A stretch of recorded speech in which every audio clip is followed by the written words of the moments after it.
வணக்க மக்களே, welcome to the metro show. இன்னைக்கு ஷோல நம்ம பார்க்க போறது உசுரு அப்படின்ற தமிழ் மூவியோட ரிவ்யூ. இந்த படம் பாத்தீங்கன்னா ஆகா தமிழ் ஓடிடி ஆப்ல அவைலபிளா இருக்கு. இந்த படத்துல டிஜே, ஜனனி, மந்த்ரா மற்றும் பலர் நடிச்சிருக்காங்க.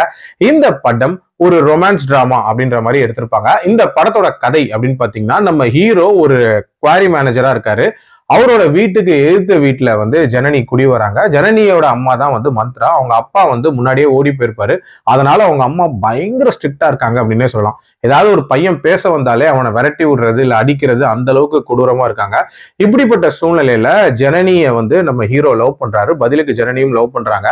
இந்த லவ் இவங்க குடும்பங்களுக்கு தெரிஞ்சதுக்கு அப்புறம் மட்டும் என்ன மாதிரியான பிரச்சனைகள் வெடிக்குது, டுவர்ட்ஸ் எண்ட் ஒண்ணு சேர்ந்தாங்களா இல்லையா அப்படின்றத அந்த படத்தோட கதை.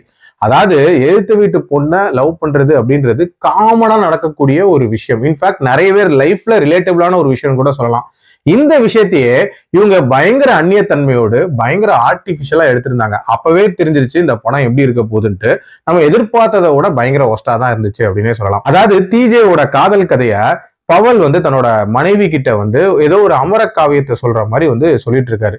இந்த காரி முடிஞ்ச கதைக்கு ஏன்டா இவ்வளவு பில்டப் கொடுக்குறீங்க அப்படின்ற மாதிரிதான் இந்த கதை முடியும் போது எனக்கு தோணுச்சு. ஆல்சோ மந்த்ராவை பொறுத்த வரைக்கும் பாத்தீங்கன்னா, அவங்க பொண்ணுகிட்ட எந்த ஆம்பளை பேச வந்தாலும் பயங்கர கராரா இருப்பாங்க அப்படின்ற மாதிரி காட்டுறாங்க. ஒரு கட்டத்துல, அதாவது நம்ம ஹீரோ லவ் பண்றாருங்கிற அந்த விஷயங்கள் தெரிஞ்சு ஒரு கட்டத்துல பாத்தீங்க அப்படின்னா ரொம்ப சப்மிசிவா ஹீரோ கிட்ட மட்டும் போறாங்களே அப்படின்ற மாதிரி தோணுச்சு. நான் கூட இதை பழைய பாலச்சந்தர் படங்கள்ல வர மாதிரி முரணான உறவை பத்தி ஏதாவது பேச போறாங்களா அப்படின்ற மாதிரி பயந்துட்டேன். ஆனா அதுக்கான ரீசன் ஒண்ணு கடைசியா ஒண்ணு சொல்லியிருப்பாங்க. அந்த ரீசன் கன்றாவியான ஒரு ரீசனா இருந்துச்சு. அதுக்கு நான் யோசிச்சதே பரவாயில்ல அப்படின்ற மாதிரி தான் தோணுச்சு. அதே மாதிரி நம்ம ஹீரோக்கு என்ன நடக்க போகுது அப்படின்றது ரொம்ப அப்பட்டமா அந்த சீன்ல தெரிஞ்சுது. அதாவது ஆளரவமே இல்லாத இடத்துல எவனாவது கூறு கட்டவன் இளநீ விற்பானா, அவன் விற்கிறான் அப்படின்னும் போதே என்ன பண்ண போறான் அப்படின்றது தெரிஞ்சுது. அதே மாதிரியான ஒரு சம்பவம் தான் நடந்துச்சு.